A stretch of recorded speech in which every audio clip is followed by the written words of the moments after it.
think this is the road that leads to the tunnel.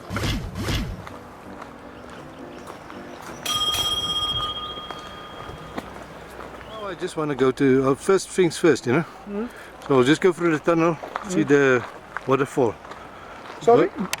You want to go through the tunnel? And see the waterfall from that side. How long is the ride? Whoa, this is deep stuff, man. Maybe I'm just on a high. That stream of water down there is called the Elands River. We are on the edge of the escarpment here. And where we stand, it is called the high veld. And below there is the low veld. And in the distance, we see the pass that carries the traffic down to the low veld. So what are we doing here? We are looking for the ZASM Tunnel, and it is apparently here to the left of us.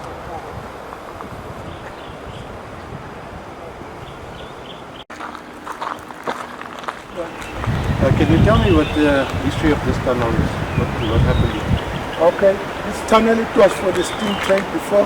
It was built in 1890 and was abolished 1908. So the name of this tunnel, they call it ZASM Tunnel. So that ZASM means Zuid Afrikaansche Spoorwegmaatschappij. So this tunnel is about 223 yards long. Yes, as you can see, my guide here told me all about it. This tunnel was the tunnel that was commissioned by the Zuid Afrikaansche Republiek before the end of the 1800s, and it was laid between Pretoria and Lourenco Marques. This train, the line was completed, and Paul Kruger travelled on this line when he left the Republic to go to Europe for the last time before he died, somewhere in Europe. There was a rumor that this train carried all the gold of the Republic because it was in wartime. Nobody has really ever found it that has been published. If it has been published, it has been kept secret, but it has become quite a legend.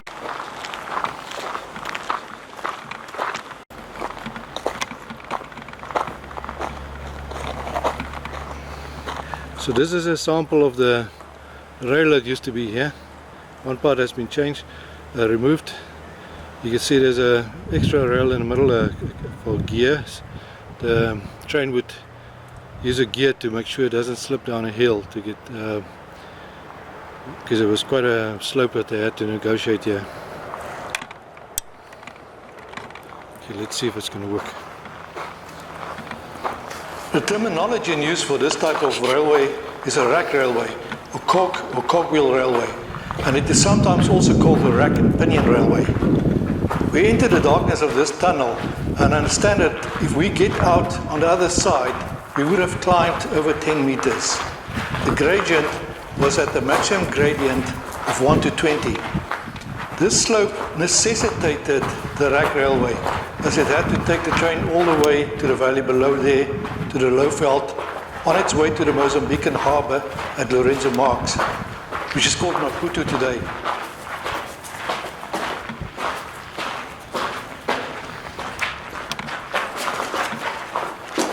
As we are going up, we are going into the direction of the town Waterval-Boven, which is just around the corner from this tunnel on the other side. At the bottom of the valley is what is supposed to be a sister town with the name Waterval-Onder, but it's not really a town, as it was never actually established. The house where the president of the Zuid Afrikaansche Republiek, Paul Kruger, lived from the 30th of June to the 28th of August 1900 on his way to Lourenco Marques to go into exile in Clarens, Switserland, is down there. The names Waterval-Boven and Waterval-Onder literally means above the waterfall and below the waterfall.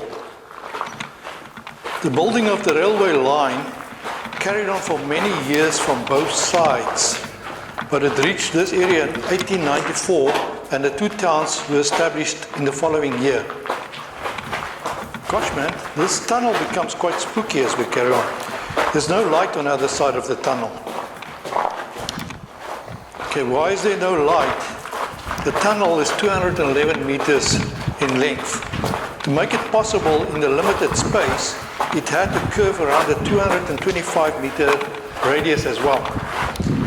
It was not a mistake, it was engineered that way. The construction of the tunnel also started from both sides. It just made sense to do that as it saved time.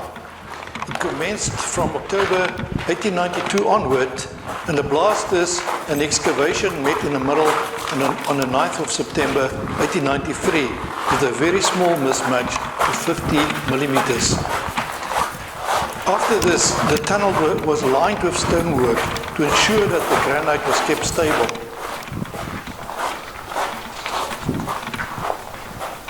Okay, now we see the other side of the tunnel is appearing. We are getting closer. It is high time. On the other side of this tunnel, we will see the actual waterfall that is under discussion. The Elands River falls 75 meters over the edge of the escarpment to the valley below. It's quite noisy there, so I don't want to speak there. I hope you will enjoy the view. Please subscribe.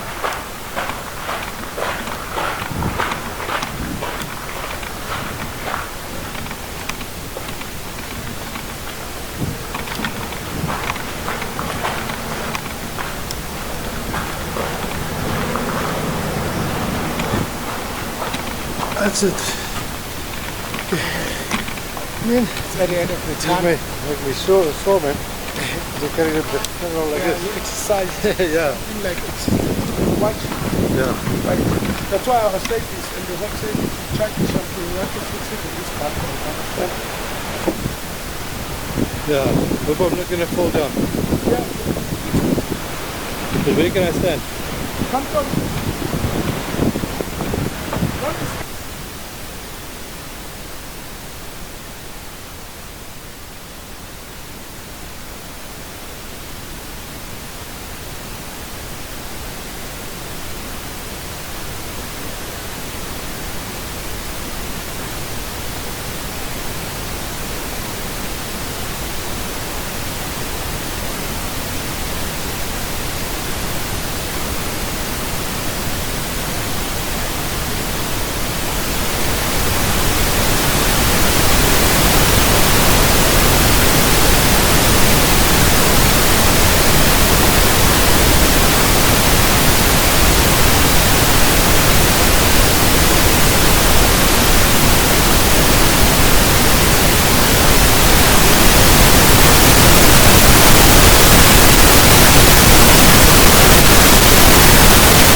go back through the tunnel again. This time it will be downhill. See you on the other side.